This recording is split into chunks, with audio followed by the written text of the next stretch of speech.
Oi, gente querida. Hoje eu tô aqui para fazer uma oração com vocês. A oração é uma das práticas espirituais mais negligenciadas. As pessoas não gostam de orar, não acreditam no poder da oração. Mas o apóstolo Paulo, o homem, eu diria, mais espiritual, que trouxe praticamente um terço de toda a revelação do Novo Testamento, ele era um homem de oração e fez algumas das orações mais lindas que a gente tem nas Escrituras. Sem contar em Jesus, que era certamente um homem de oração. Mas eu quero orar com vocês em cima de uma oração do apóstolo Paulo que está lá em Filipenses, capítulo 4, versículos 6 e 7, que diz assim: Não andeis ansiosos de coisa alguma. Em tudo, porém, sejam conhecidas diante de Deus as vossas petições, pela oração e pela súplica, com ações de graça. E a paz de Deus, que excede todo entendimento, guardará o vosso coração e a vossa mente em Cristo Jesus. Antes da gente orar, eu queria falar aqui sobre o que esse texto diz, né? Antes de mais nada, Paulo está dizendo que o antídoto para a ansiedade é a oração, tá? O texto é: não andeis ansioso de coisa alguma, e depois em tudo sejam conhecidas as vossas orações. Mas eu queria meditar um pouquinho com vocês para depois a gente orar juntos, em concordância, e Deus transformar o coração de todos vocês, tá bom? Primeiro ele está dizendo o seguinte: não andeis ansiosos de coisa alguma.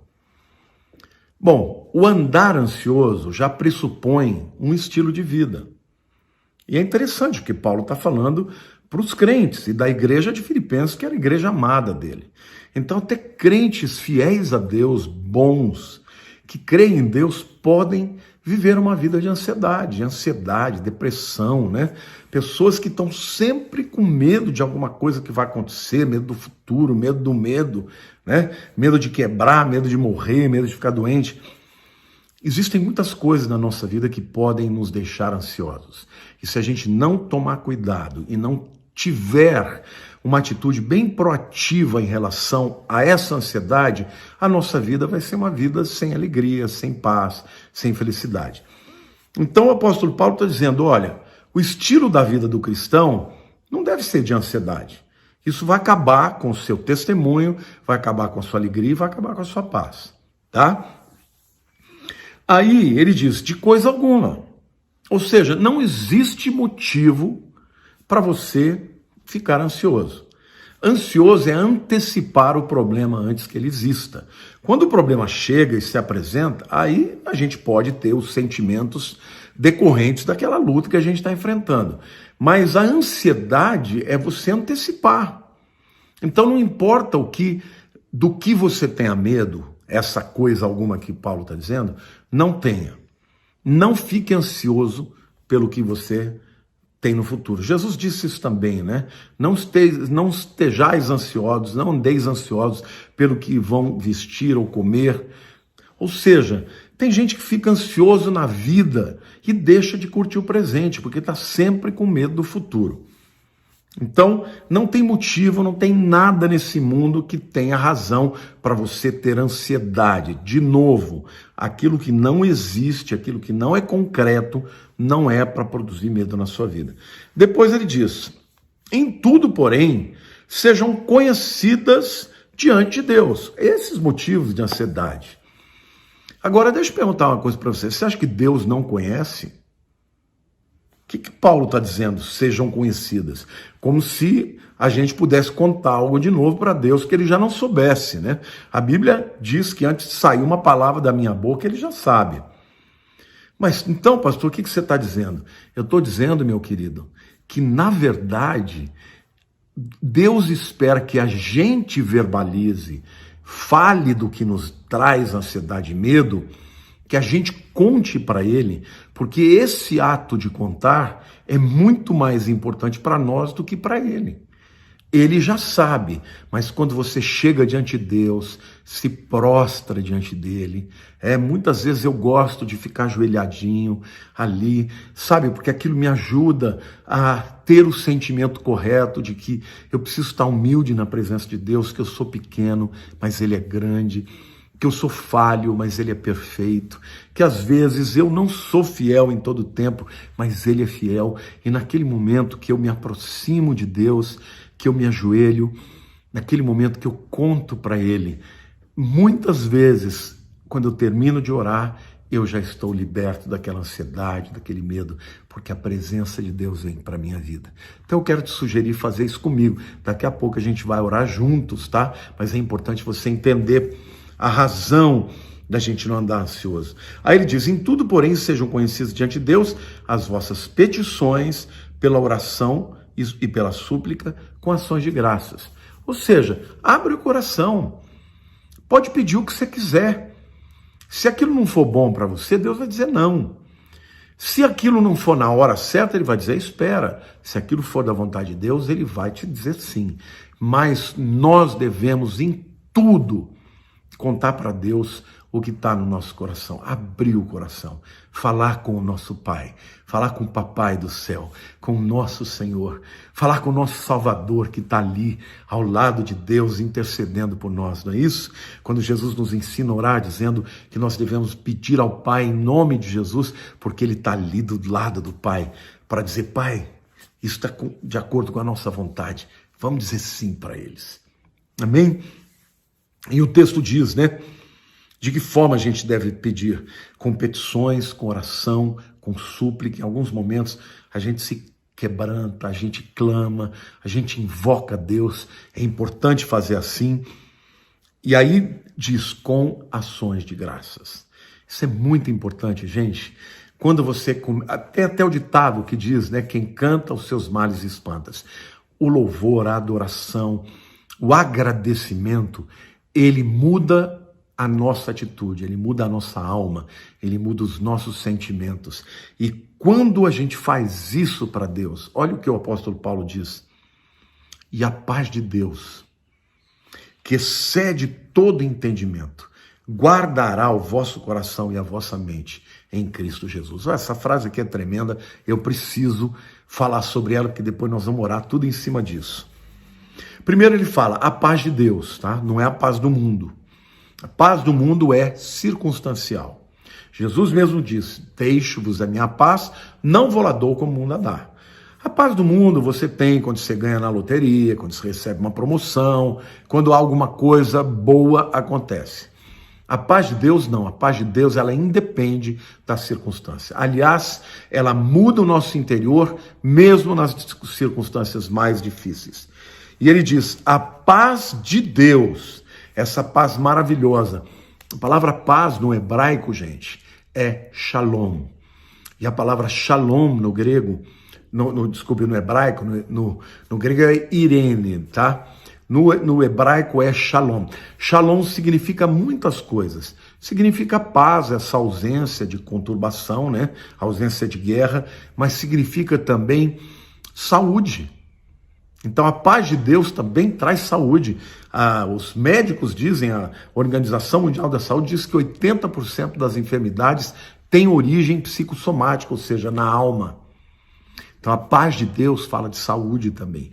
Mas a paz de Deus fala de completude. A palavra shalom no hebraico significa inteiro, tá? Da mesma raiz de shalom. Por exemplo, significa prosperidade. Você sabe que o verbo pagar alguma coisa, pagar uma dívida, no hebraico é leshalem. Leshalem significa pagar e vem da raiz da mesma palavra shalom. Então, essa paz de Deus significa o quê?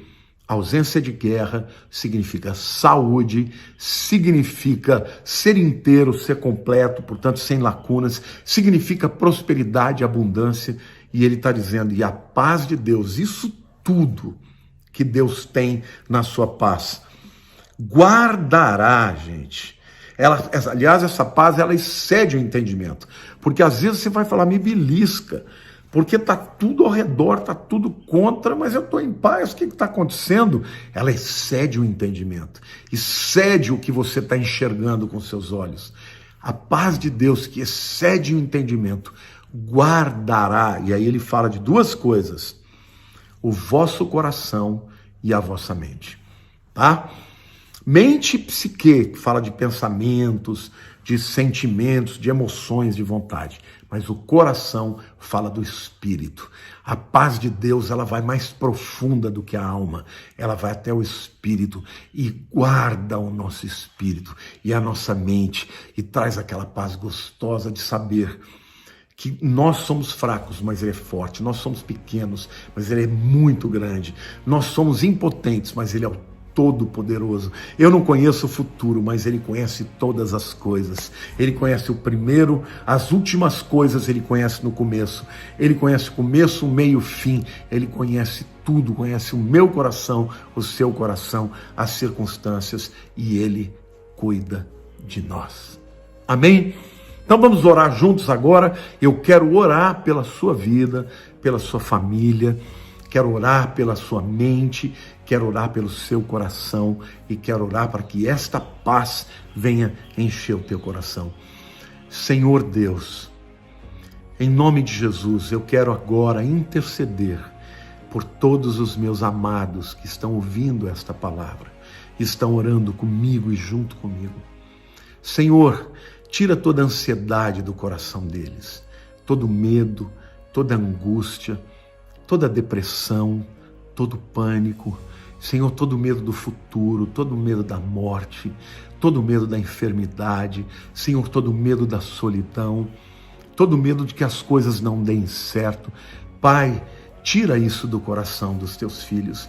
Ó Pai, eu te peço que o Senhor os ajude, Senhor, agora, nesse momento que nós estamos orando, a entregarem os seus pesos, os seus temores e verbalizarem, meu Deus, tudo aquilo que eles estão com medo, com petições, com súplicas. Nós estamos agora te pedindo, suplicando, Senhor, e com ações de graça, louvando ao Senhor, porque Tu és bom, porque a Tua misericórdia dura para sempre. A Tua palavra diz que a Tua misericórdia se renova a cada manhã. Senhor, se renovou na vida dos Teus filhos que estão me ouvindo agora e me vendo, porque eles têm aliança contigo. Senhor, fala, Espírito Santo de Deus, ao coração deles, que eles entendam que o Senhor cuida deles, que o Senhor se importa com eles, Pai, em nome de Jesus.